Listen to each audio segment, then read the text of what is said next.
There is a kind of person who walks into a room and the room changes, not because they are loud, not because they demand attention, not because they are the most successful, the most beautiful, or the most powerful person present.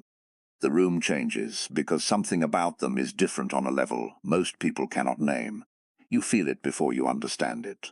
A steadiness, a warmth, a quiet gravity that pulls people toward them without effort. And if you ask that person what their secret is, they will often look confused because they are not doing anything special. They are simply being themselves, fully, without apology, without performance, without the exhausting mask that most of us wear every single day just to feel safe in the world. That is what it looks like to operate at a high vibration. Not floating above life, not pretending to be happy when you are not spiritual bypassing your pain with positivity slogans. It is something far more real than that. It is a state of being so aligned with your own truth that your presence itself becomes a kind of medicine for the people around you. And here is what almost nobody tells you. The signs of this state are not what you think they are. They are not about glowing skin or perfect meditation streaks or an aesthetic morning routine. The real signs are strange. They are subtle. They show up in the moments nobody is watching. And once you learn to recognize them, you will realize that you have been closer to this state than you ever imagined, and further from it than you ever admitted, both at the same time. Because the truth is, high vibration is not something you achieve once and keep forever. It is something you return to again and again every time you choose awareness over autopilot, truth over comfort, and presence over escape. Today we are going to talk about 3 unusual signs that reveal whether you are truly operating at a high vibration. Signs that have nothing to do with how many people follow you, how much money sits in your account, or how many hours you spent journaling this morning. These are internal signs, quiet signs, the kind of signs that live underneath the noise of your personality, in the deeper architecture of who you actually are when nobody is performing for anyone.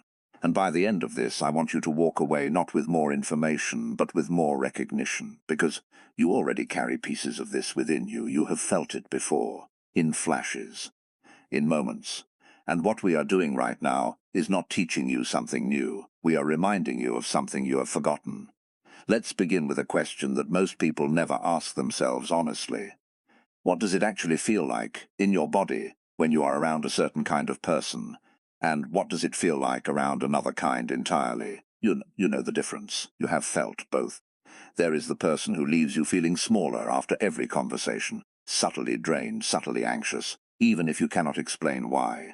And there is the person who leaves you feeling more like yourself, calmer, clearer, somehow more capable of facing your own life. That difference is not imagination.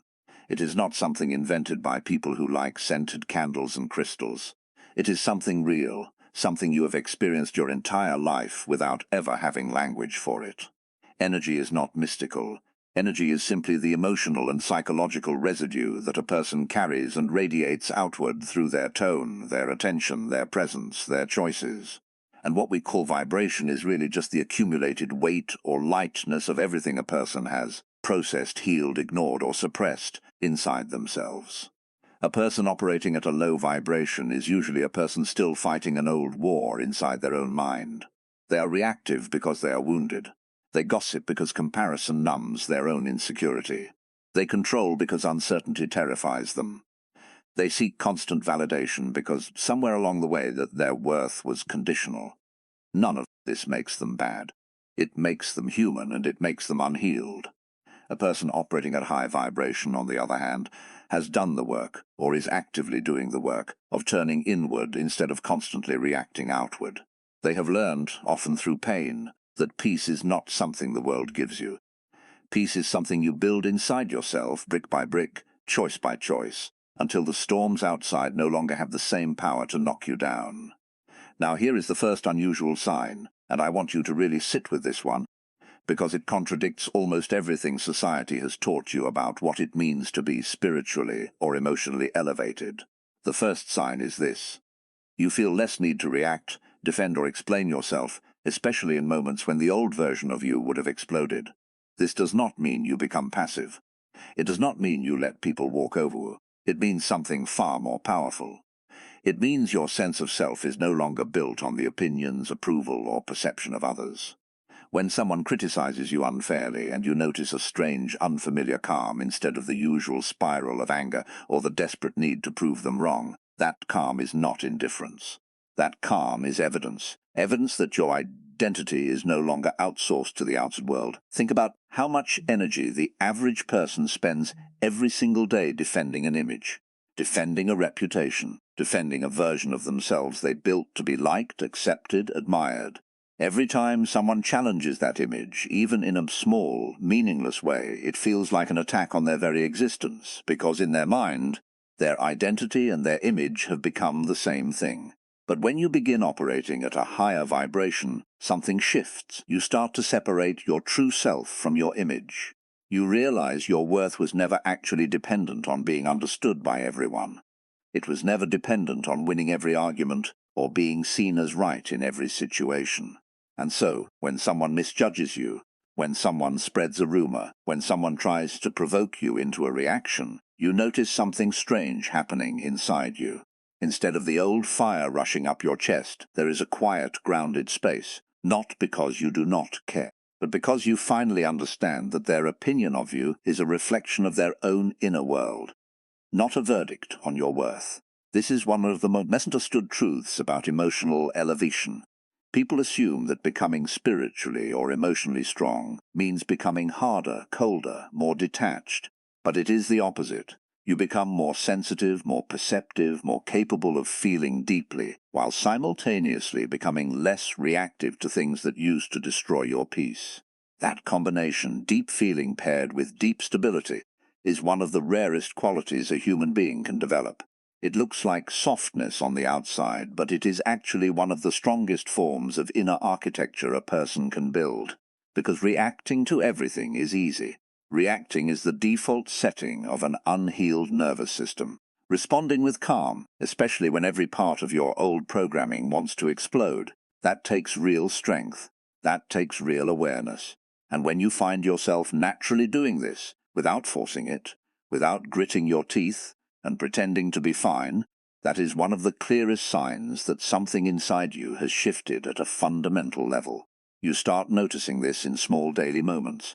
Someone cuts you off in traffic, and instead of the surge of rage that used to hijack your entire mood for the next 20 minutes, you notice a small flicker of irritation that passes through you like a cloud, and then it is gone.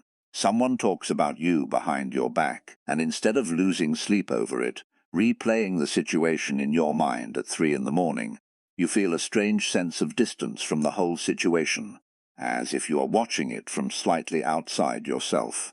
Someone tries to provoke an argument with you, hoping to pull you into their chaos, and instead of taking the bait, you find yourself simply observing their pain, instead of absorbing it as your own. This is not because you have become numb. It is because you have finally understood, on a cellular level, that your peace does not have to be a hostage to other people's behavior. You have learned to hold your center, even when the world around you is unstable, and that ability, more than any accomplishment, is one of the truest markers of someone operating at a high vibration. This shift does not happen overnight, and it does not happen because you read one quote or watched one video. It happens through repetition. It happens because at some point, usually after enough pain, enough exhaustion, enough cycles of reacting and regretting, you get tired of giving your power away. Get tired of letting other people's words determine your mood for the rest of the day. You get tired of the endless internal court case, where you are constantly defending yourself against people who were never even thinking about you as much as you assumed. And in that exhaustion, something beautiful happens. You start choosing yourself, not in a selfish way, not in a way that shuts other people out, but in that final eye protects your own inner peace as fiercely as you protect the people you love. Now let's move to the second unusual sign, and this one might surprise you even more than the first, because it goes against almost everything modern culture glorifies. The second sign that you are operating at a high vibration is this. You feel a growing discomfort with things that used to excite you, things like drama, gossip, chaos, and the constant chase for more attention, more validation, more noise. This discomfort is not judgment toward others who are still caught in that cycle. It is simply an internal recalibration. Your system starts craving depth instead of stimulation. Your system starts craving meaning instead of distraction. And this can feel confusing at first, even a little isolating, because you might notice that conversations that used to entertain you now feel exhausting. Environments that used to excite you now feel draining. Content that used to capture your attention now feels empty. This happens because your nervous system, your emotional intelligence, and your sense of self are all evolving together. As you heal, as you become more aware, your tolerance for chaos naturally decreases, not because you are weaker, but because you no longer need chaos to feel alive. Think about this honestly. So many people are addicted to drama because drama gives them a temporary sense of aliveness, a jolt of adrenaline that distracts them from a deeper emptiness they have not yet learned to face. Gossip feels good in the moment because it creates a false sense of connection, a shared enemy, a shared secret, a shared sense of superiority. Chasing constant validation feels good because it offers a quick hit of self-worth, even though it never actually fills the deeper need underneath it. But as you grow, as you become more emotionally intelligent, you start to see through these patterns, not with judgment, but with clarity. You start to recognize that most drama is unprocessed pain looking for an outlet. You start to recognize that most gossip is insecurity looking for company. And once you see it clearly, you can no longer participate in it the same way, because your system now craves something more honest, more nourishing, more real. This is often the loneliest part of the awakening process, and I want to be honest with you about that. Most motivational content skips over this part. As you grow, some relationships will naturally fall away, not because you are better than anyone, but because your energy is simply moving at a different frequency now. You might find yourself sitting in a group of people you have known for years, and for the first time, feeling like a stranger among them, not because they changed, but because you did. And this can feel disorienting, even painful, especially if you are someone who values loyalty and long-term relationships. But here is what nobody tells you about this stage. This discomfort is not a sign that something is wrong with you.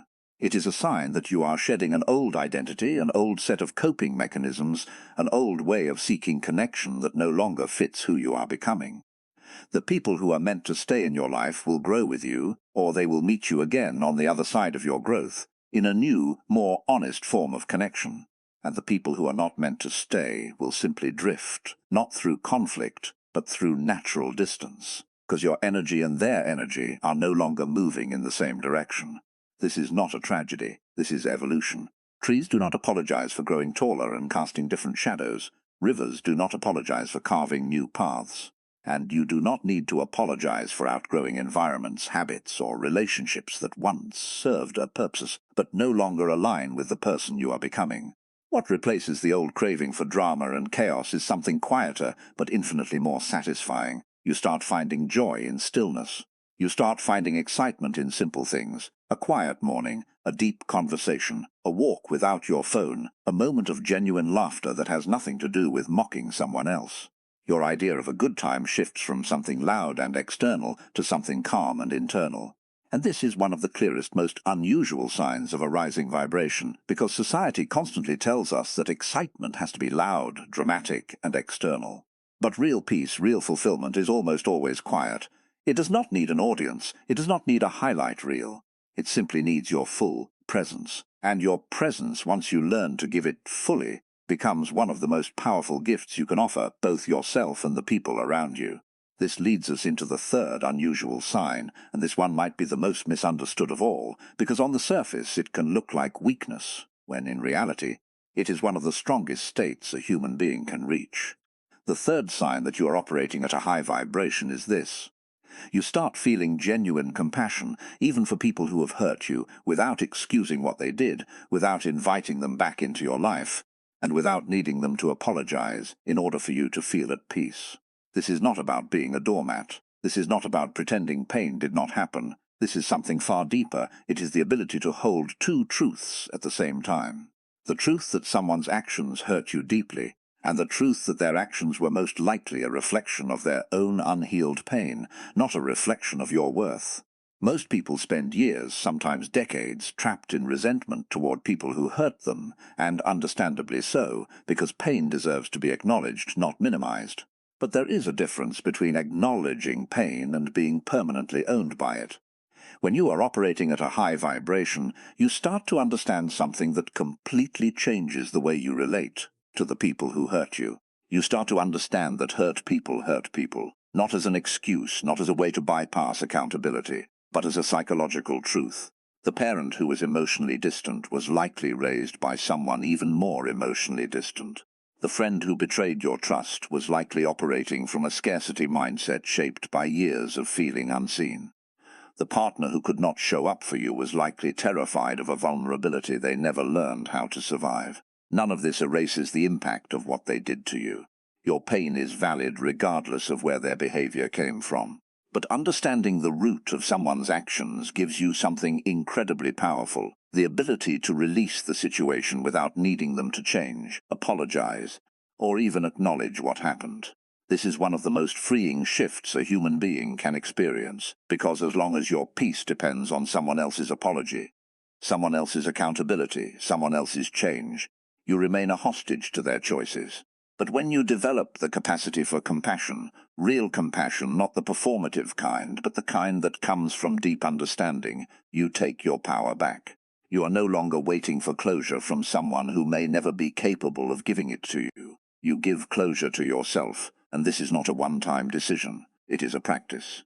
It is something you return to again and again, especially on the days when old wounds resurface, when a memory catches you off guard, when a familiar pattern in a new relationship triggers an old fear.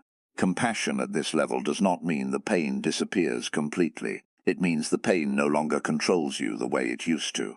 This kind of compassion also extends inward, and this is something almost nobody talks about. You cannot fully offer this level of understanding to others until you first offer it to yourself. This means forgiving yourself for the years you spent chasing approval from people who were never going to give it. Forgiving yourself for staying too long in situations that were slowly dimming your light. Forgiving yourself for not knowing then what you know now. So much of human suffering comes not from what happened to us, but from the harsh, unforgiving way we continue to punish ourselves for surviving it the best way we knew how at the time. A person operating at a high vibration learns to look back at their younger self, not with shame but with tenderness. They learn to say quietly to that earlier version of themselves, you did the best you could with what you knew, and now you know more, and now you can choose differently. There is something else worth naming here, something that ties all three of these signs together beneath the surface. Emotional intelligence is not a personality trait that some people are born with and others are not. It is a skill, built slowly, through repetition, through failure, through the willingness to sit with discomfort instead of running from it. Every time you feel a strong emotion rising inside you, anger, jealousy, fear, shame, you are being given a choice, even if it does not feel like a choice in the moment. The choice is whether to let that emotion drive your behavior blindly, or whether to pause long enough to ask what that emotion is actually trying to tell you. Anger often hides a boundary that was crossed. Jealousy often hides a desire you have not yet given yourself permission to pursue. Fear often hides a part of you that is trying to protect you from a pain you have already survived once before. Shame often hides a belief, usually formed very early in life, that you are somehow fundamentally unworthy of love unless you perform, achieve, or please your way into acceptance. When you begin to understand your emotions as messengers instead of enemies, everything changes. You stop trying to suppress what you feel, and you stop trying to be consumed by it either. You learn to hold your emotions the way you would hold a frightened animal, with patience, with steadiness, without flinching away and without forcing it to calm down before it is ready. This is what emotional intelligence actually looks like in practice. It is not the absence of difficult emotions. It is the presence of enough inner steadiness to feel those emotions fully without being controlled by them. And this steadiness is not something you are handed. It is something you build, moment by moment, through every single time you choose to pause instead of react, to reflect instead of assume, to ask instead of accuse. This is also where real self-awareness begins to separate itself from the performance of self-awareness. There are many people today who can speak fluently about boundaries, healing, and emotional intelligence, who can quote every concept perfectly and yet still explode at the smallest inconvenience, still gossip about people the moment they leave the room, still seek constant validation while insisting they no longer need it. This is not hypocrisy in the way we usually think of it. It is simply the gap between knowledge and integration. Knowing a concept intellectually is not the same as embodying it under pressure. Anyone can feel calm when life is easy. The real test of where you actually stand is what happens when life is not easy, when someone insults you unfairly, when your plans fall apart, when someone you trusted disappoints you. Do you return to old patterns of blame, defensiveness, and reactivity, or do you find, even briefly, even imperfectly, a small space of awareness in the middle of the storm? That space, however small, however brief, is where your real growth lives, not in the calm days, in the difficult ones. It also helps to understand that operating at a high vibration does not mean you stop feeling pain, grief, disappointment, or sadness. In fact, the opposite is often true. As you become more aware, more present, more emotionally honest, you often feel things more deeply, not less. The difference is that you no longer run from those feelings the way you used to. You do not numb them with distraction, with overworking, with people-pleasing, with substances, with endless scrolling designed to keep your mind anywhere except in the present moment. You let yourself feel sadness without turning it into a permanent identity. You let yourself feel grief without believing it will last forever. You let yourself feel disappointment without letting it convince you that you are somehow cursed or unworthy of good things. This willingness to feel fully, without drowning in what you feel, is perhaps the deepest form of strength a person can develop, and it rarely looks impressive from the outside. Nobody claps for the quiet moments where you sit with your own sadness instead of numbing it away, but those moments are where real transformation happens. The growing discomfort with chaos and the growing craving for depth, and the compassion that liberates you from resentment. You start to understand that a high vibration is not about becoming someone else. It is about becoming more fully yourself, stripped of the masks, stripped of the old defense mechanisms, stripped of the performances you learned in order to survive environments that did not always feel safe. It is not about perfection. It is not about never feeling anger, never feeling sadness, never feeling triggered. It is about how quickly you return to your center after being pulled away from it. It is about how honest you are willing to be with yourself, even when honesty is uncomfortable. It is about choosing awareness over avoidance, even when avoidance would be so much easier. I want you to understand something important right now. If you are watching this and thinking, I do not feel like I am there yet, I still react, I still get triggered, I still crave validation sometimes, I still feel resentment towards certain people, that does not mean you are failing. That does not mean you are somehow behind in some invisible spiritual race. Growth is not linear. It is not a straight line moving upward. It is a spiral. You will revisit old wounds at deeper levels as you evolve. You will have days where you feel completely aligned, completely calm, completely present. And then you will have days where an old pattern resurfaces and you react exactly the way you swore you would never react again. This is not regression. This is the nature of growth. Every time you notice yourself falling into an old pattern, and you catch it even after the fact, even a few hours later, even the next day, that noticing is the growth. Awareness is the whole point. You do not need to be perfect. You simply need to be paying attention. There is a quiet kind of courage in choosing self-awareness in a world that constantly rewards distraction. There is a quiet kind of courage in choosing compassion in a world that constantly rewards outrage. There is a quiet kind of courage in choosing stillness in a world that constantly glorifies noise. Every single day, you are given hundreds of small choices, whether to react or to pause, whether to gossip or to stay silent, whether to chase validation or to sit with the discomfort of not being immediately understood. None of these choices look dramatic from the outside. Nobody applauds you for staying calm during an argument. Nobody gives you a trophy for choosing not to spread a rumor. Nobody notices when you quietly forgive someone in your own heart without ever telling them. But these are the choices that shape your actual vibration, your actual frequency, your actual presence in the world, not the big visible moments. The small, invisible ones repeated daily until they become who you are. I want you to think back to a moment in your life when you felt most like yourself. Not the most impressive version of yourself. Not the most successful or the most admired version, the most real version. Maybe it was a quiet morning somewhere. Maybe it was a conversation with someone who truly saw you. Maybe it was a moment alone in nature where for just a few seconds all the noise in your mind went quiet and you felt an overwhelming sense of peace that had no explanation and needed none. That feeling was not random. That feeling was your natural state. That feeling was your high vibration. momentarily uncovered from underneath all the layers of fear, conditioning, and self-protection that life has taught you to wear. You are not trying to become something new. You are trying to remember something you already know, somewhere deep beneath the noise.